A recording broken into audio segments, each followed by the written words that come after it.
गुरुर्ब्रह्मा गुरुर्विष्णू गुरुर्देव महेश्वरा गुरुर साक्षात परब्रह्म तस्मै श्री. जो मनुष्य म्हणून जन्माला आला त्याने सगळ्यात पहिले स्वतःला प्रश्न विचारला पाहिजे की मी नक्की कोण आहे. हे शरीर म्हणजे मी आहे का? हे शरीर म्हणजे मी असू शकत नाही, कारण हा माझा हात, हा माझा पाय, हा माझा डोळा, याच्यात हा मी कोण आहे? मी म्हणजे हे शरीर असू शकत नाही, कारण या शरीरातून काहीतरी निघून जातं.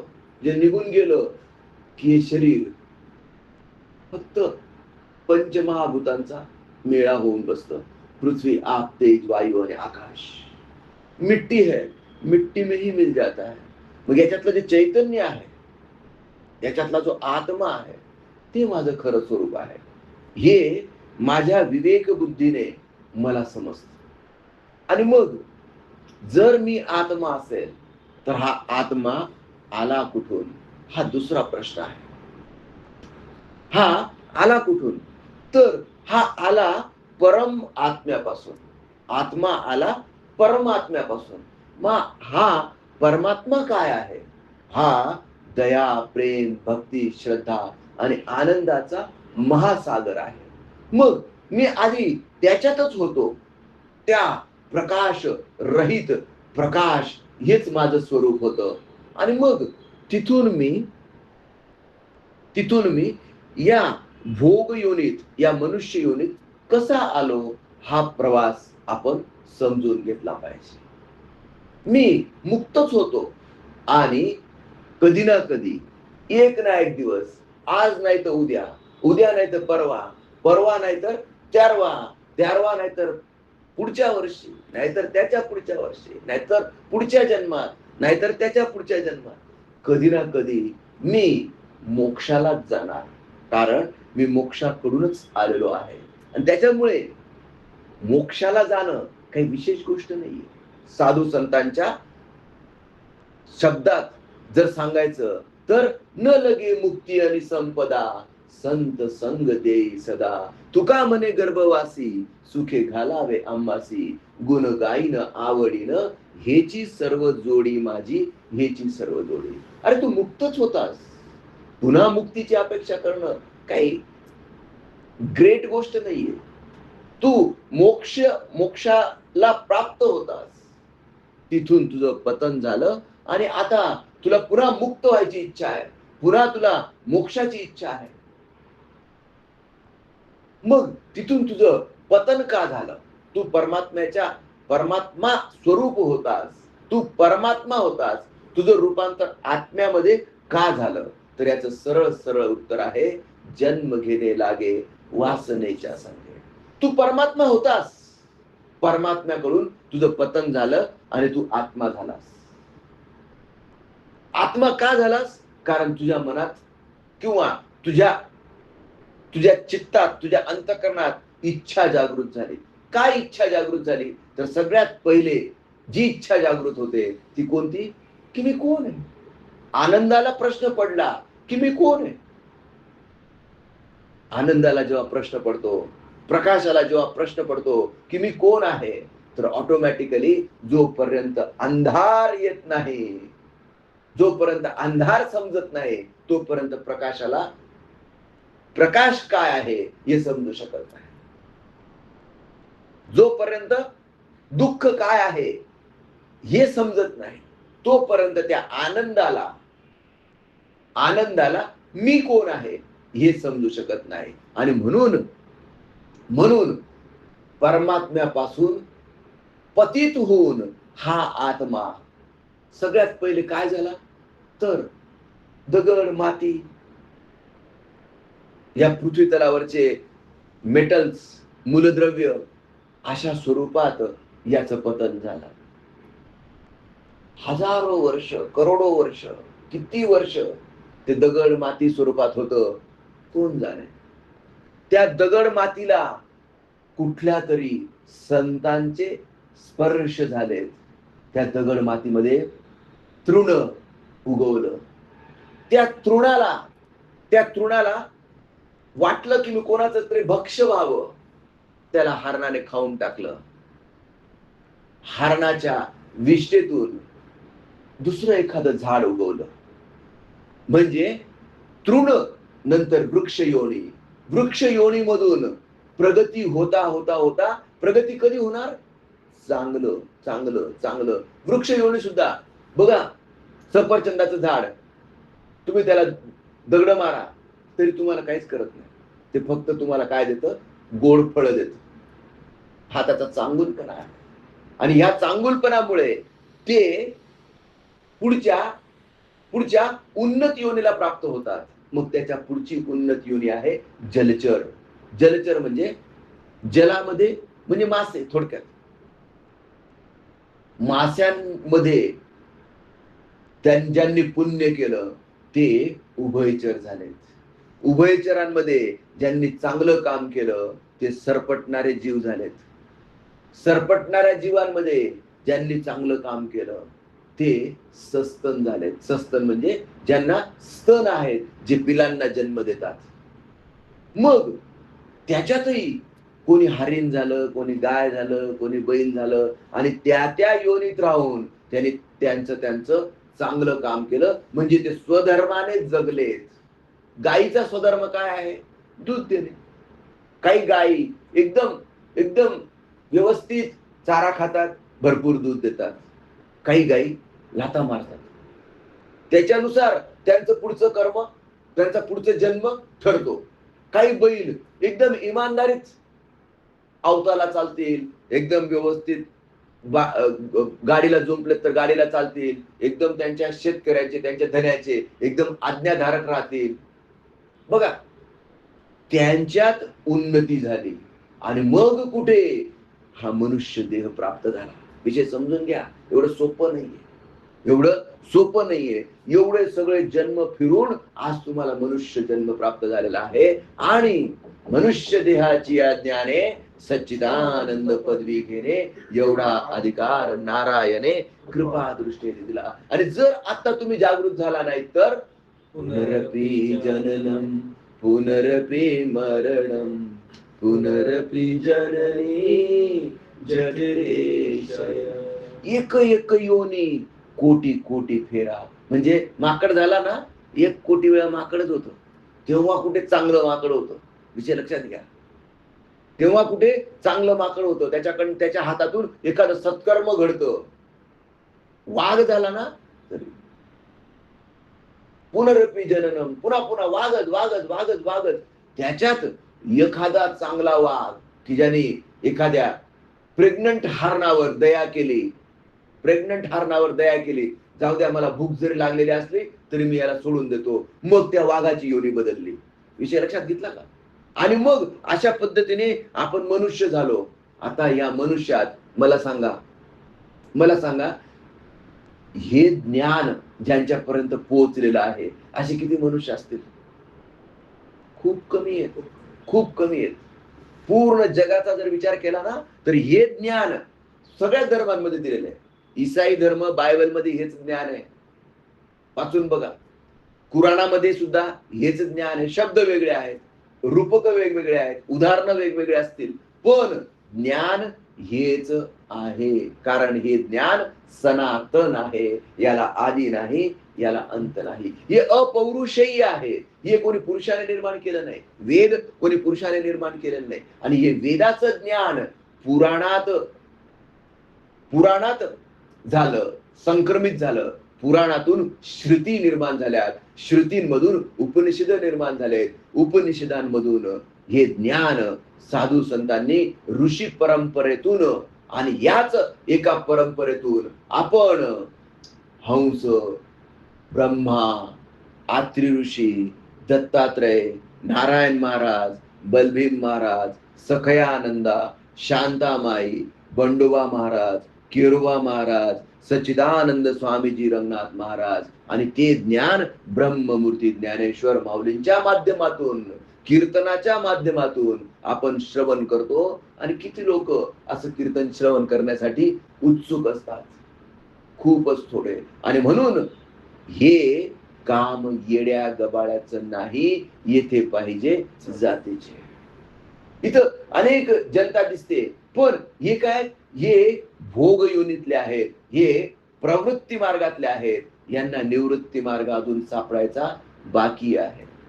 प्रवृत्ती मार्गात म्हणजे काय? खाओ पिओ बत्ती बुझाओ, भय, आहार, मैथून आणि निद्रा, बस. आणि याच्यात काय करायचं? मग लोक काय काय करतात बघा ना. लोक काय काय कामं करतात. म्हणजे पोट भरण्याकरता कोणी भीक मागतं, पोट भरण्याकरता कोणी व्यवसाय करतं, पोट भरण्याकरता कोणी नोकरी करतं, आणि मग चांगलं काय आणि वाईट काय सगळं खुंटेला टांगून ठेवतात. आणि करू नये तो केला व्यापार, वाहिला भार कुटुंबाचा. कुटुंबाचा भार व्हायचा आणि एक दिवस मरून जायचं. जर असंच जर तुमचं जीवन असलं तर कसं तुम्ही मुक्तीचे धनी व्हाल आणि कसे तुम्ही मोक्षाला पोहोचाल? आणि म्हणून हे ब्रह्मज्ञान ज्याच्या कानापर्यंत पोहोचलं, आज ना उद्या त्याच्यात जागृती. कारण हे ब्रह्मबीज आहे. ब्रह्मबीज ज्याच्या कानावर पडलं त्याचा हा शेवटचा जन्म आहे, प्रोव्हाइडेड तो या चैतन्याच्या मार्गावर चालेल. जर या जन्मात तो चैतन्याच्या मार्गावर चालला नाही तर मी तुम्हाला प्रॉमिस देतो, ही जी त्याची हे जे ब्रह्मबीज आहे त्याला पुढच्या जन्मात शांत आणि स्वस्थ बसू देणार नाही. ते त्याला चैतन्याच्या मार्गावर चालायला भाग पाडेलच. ही ताकद आहे या ब्रह्मबीजाची. आणि म्हणून हे ब्रह्मबीज, हे ब्रह्मज्ञान हे सर्वांच्या कानापर्यंत पोहोचावं. सर्वांनी त्यांच्या जीवनाचा नीट उद्देश काय आहे हे समजून घ्यावं. ते आलेत कुठून, किती महत् प्रयत्नांनी त्यांना हा मनुष्य जन्म प्राप्त झालेला आहे, आणि या मनुष्य जन्मानंतर त्यांना कुठे जायचंय? जायचं असेल तर परमात्म्याकडे जा, अन्यथा पुनरपी जननम पुनरपी मरणम. आणि चांगलं ना भाऊ, माझं बायको आहे, पोरं आहेत, आणि पुढच्या जन्मात जर बदलून मिळणार असतील तर कोणाला नको आहेत व्यंकटेश? पाहिजेत का तुला बदलून चेंज? आई बदलून जाईल, पुन्हा तोच गर्भवास, पुन्हा आई वडील, बरोबर. आज व्यंकटेश आहे, उद्या काहीतरी अजून वेगळं असेल, सुशील असेल उद्या. आलं का लक्षात? आता तुम्ही काय कर्म केलेले आहेत त्यानुसार तुम्हाला, आणि तुमच्या इच्छा काय आहेत, तुमच्या वासना काय आहेत, त्यानुसार तुम्हाला पुढचा जन्म भेटेल. मग तुम्हाला पुढचा जन्म पाहिजे का? कारण पुढचा जन्म भेटला तर जास्तीत जास्त तुम्ही काय करणार? आईच्या पोटी जन्माला येणार, एकदम चांगलं बाळ म्हणून जगणार. बाल्य वेचिले खेळण्यामध्ये तुझन पूजिले यवनी कधी, वार्त कीर्तनु होय जरा, वार्त कीर्तनु होय जरा, धाव पावरे त्र्यंबकेश्वरा, धाव पावरे त्र्यंबकेश्वरा. जरा जन्म आणि व्याधी हे तर आपल्याला लागलंय, कोणी चुकू नाही शकत. जरा म्हणजे काय? म्हातारपण. जन्म म्हणजे जन्म होतो ते पण दुःख. आणि व्याधी, व्याधी म्हणजे कोणाला मूळव्याध असतं, कोणाचं तंबाखू खाऊन तोंड सोडून जातं. किती का राजेश आहेत, सोन्याचा चमचा घेऊन काय जन्माला येत नाही, पण तंबाखू खाऊन जर तोंड सोडून गेलं, कॅन्सर झाला तर वाकडं तर वाकडच राहणार. Yes or no? तुम्ही कितीही मोठे अधिकारी राहा, कसेही राहा, पण जरा जन्म आणि व्याधी सुटले नाहीत. 2-2, 3-3 लोकांना आधार देऊन चालावं लागतं. कळलं की नाही? मग मी मोठा आमदार आहे, मी मोठा खासदार आहे आणि मग मी ताटच चालेल, नाही रे. जरा जन्म व्याधी कुणालाही सुटका नाही. आणि म्हणून हे आपण आपल्या सद विवेक बुद्धीने नीट समजून घेतलं पाहिजे. आणि मी सांगतो काय, जे पटतंय त्याचा स्वीकार करा, जे पटत नाही ते सोडून द्या. तर ही भोग योनी आहे. मी कोण आहे हे नीट समजून घेतलं पाहिजे. मी इथं कशा करता आहे हे समजून घेतलं पाहिजे. मी इथं आलो कुठून आहे, केवढा मोठा प्रवास करून मी आलेलो आहे. काय बोललो मी पहिले? मूलद्रव्य दगड माती, आणि दगड पण बघ ना, दगड पण बघ, काही दगड काही दगडांच्या मूर्ती बनतात, काही दगडांच्या इमारती बनतात, आणि काही दगड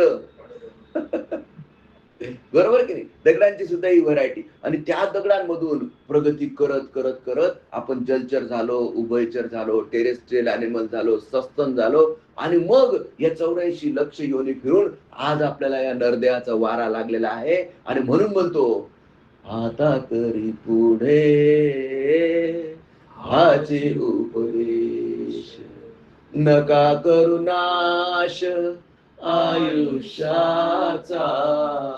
नका करू नाश आयुष्याचा, सकळांच्या पायी माझे दंडवत, सकळांच्या पायी माझे दंडवत. आपुलाल चित्त शुद्ध करा, आपुलाल चित्त शुद्ध करा. मग चित्त शुद्ध कसं होईल? ब्रह्मज्ञानाने युक्त ब्रह्मक्रिया केल्याने. ब्रह्मक्रियेने शरीर शुद्धी, ब्रह्मज्ञानाने मनाची शुद्धी. आणि जेव्हा शरीर आणि मन शुद्ध होईल तेव्हा तो कुठे दुसरीकडे नाही, तो तुमच्या आतच आहे, तो तुमच्या आतच प्रगट होईल. आणि मग तुकाराम महाराजांसारखं आपण पण म्हणू, देव पहावयासी गेलो आणि देवची होऊन गेलो. आणि म्हणून मी छाती ठोकून गॅरंटेड सांगतो की इथं संतांच्या विभूती जगाच्या कल्याणासाठी तयार होतील पुढच्या 15 वर्षात. माझं विजन आहे की पुढच्या 15 वर्षात इथं संतांच्या विभूती तयार झाल्या पाहिजेत. मग सगळेच तयार होतील का? मुळीच नाही. जे प्रवृत्ती मार्गातले आहेत ते इथं चिटकणार नाहीत. त्यांना अजून बरंच एन्जॉय करायचं आहे, त्यांना अजून बरेच ठोकरा खायचा आहे. मग कधीतरी पटलं तरी रुजत नाही, रुजलं तरी वाढत नाही. आणि म्हणून वेळ लागतो. किती वेळ लागतो? एक एक योनी कोटी कोटी फेरा. आणि म्हणून मी त्या लोकांना शोधतोय ज्या लोकांचं ऑलरेडी प्रवृत्ती मार्ग एन्जॉय करून झालेला आहे आणि आता त्यांना निवृत्तीची आकांक्षा आहे, निवृत्तीची अपेक्षा आहे, मोक्षाचा धनी व्हायचंय. ते इथे येतील आणि जागृत होतील. जागृत होऊन या ज्ञानाचा प्रचार आणि प्रसार करतील, कारण हे दिल्याने वाढतं. गुरुने दिला ज्ञान रूपी वसा, आम्ही चालवू पुढे वारसा, आम्ही चालवू पुढे वारसा. व्यंकटेश, जर ज्ञानेश्वर माऊलींनी भावार्थ दीपिका ग्रंथ लिहिला नसता तर तुकाराम महाराज पण तयार झाले नसते. विषय लक्षात घ्या. ज्ञानेश्वर महाराजांनी भावार्थ दीपिका लिहिला. शुद्ध आधी संस्कृतातली गीता होती, ती प्राकृत भाषेत लिहिली. ती ज्ञानेश्वरी तुकोबारायांनी वाचली, ते ज्ञान समजून घेतलं आणि ते ज्ञान त्यांनी त्यांच्या शब्दात प्रकट केलं. त्याला आपण म्हणतो अभंग. ज्ञानियाचा राजा गुरु महाराज. तुकाराम महाराज म्हणतायत काय? ज्ञानियाचा राजा गुरु महाराज, म्हणती ज्ञानदेव तुम्हा ऐसे, मज पामराचे काय थोरपण, मज पामराचे काय थोरपण, पायीची वाहन पायी बरी. बघा किती विनम्रता आहे. कुणाकडे? जगद्गुरु तुकोबारायांकडे. आणि जगद्गुरु तुकोबाराय ज्ञानेश्वर महाराजांबद्दल हे असं लिहित आहेत. ब्रह्मादिक जेथे तुम्हा ओळंगती, ब्रह्मादिक जेथे तुम्हा ओळंगती, तेथेच तुळने काय पुढे, तेथेच तुळने काय पुढे. ज्ञानियाचा राजा गुरु महाराज, ज्ञानियाचा राजा गुरु महाराज. तुका म्हणे युक्तीची ती खोली तुका म्हणे ने, तुका म्हणे ने, युक्तीची ती खोली म्हणून ठेविली पायी डोई, म्हणून ठेविली पायी डोई. ज्ञानियाचा राजा गुरु महाराज, ज्ञानियाचा राजा गुरु महाराज. म्हणती ज्ञानदेव तुम्हा ऐसे, मज पामराचे काय थोरपण, मज पामराचे काय थोरपण. पायीची वाहन पायी बरी, पायीची वाहन पायी बरी. अशी विनम्रता आपल्या अंगात यायला पाहिजे. आणि या विनम्रतेने अहंकाराचा ताठा ठेचून आपण या ज्ञानाचा प्रचार आणि प्रसार केला पाहिजे. म्हणजे भुक्ती आणि मुक्ती आपल्या चरणाच्या दासी होऊन जातील. हे तुकोबरायांनी सांगितलेलं आहे. आणि थोर महात्मे होऊन गेले, चरित्र त्यांचे पहा जरा, आपण त्यांचे समान व्हावे, हाच बोध सापडे खरा. जेवढं समजलं तेवढं समजलं, नाही समजलं त्या श्री गुरुदेव दत्त.